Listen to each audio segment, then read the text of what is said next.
Hey everyone, Dr. Jeff Galini here, having some fun today. I got Brian Andrews with me. And Brian, how's it going, man? I'm doing great. Been doing some eating, some training, That's doing right. some work, filming some videos for you.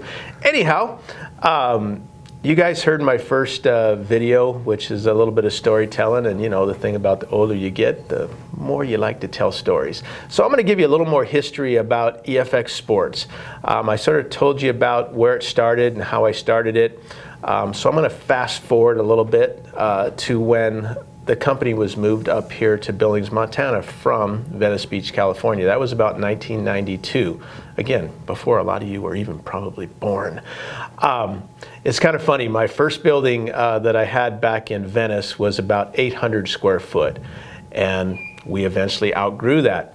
When I moved to Billings, I found a building that was about 2,500 square foot. So this was a big jump. I was so excited to have a building.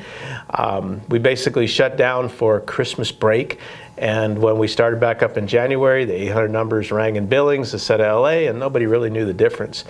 But I had an idea. I wasn't happy with the contract manufacturers I had, because whenever I would go to them and ask them to formulate something I wanted, I always had to buy what they had available. Typical private label, and that's kind of what goes on this day and age, is people go to contract manufacturers and you have to buy what they have on the shelf, so to say.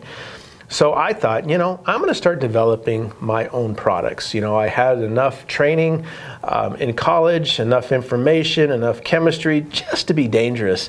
And so I started to figure out how to manufacture.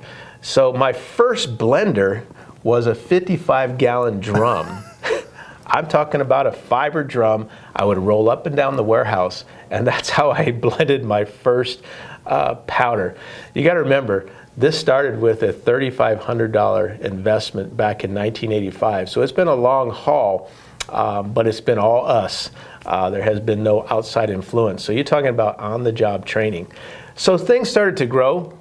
We outgrew that building in about a year and a half, and we moved into the second location that we had in Billings, and that was about 25,000 square foot, so a big jump, you know, in size.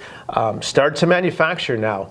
Got some mixers, started to blend, started to get some packaging equipment, but I had an idea on how to manufacture liquids.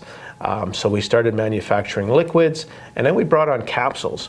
We outgrew that building in about a year, and we purchased several buildings up and down Main Street here. So for the longest time, we were working out of 5 different locations. We had to haul stuff up and down the street.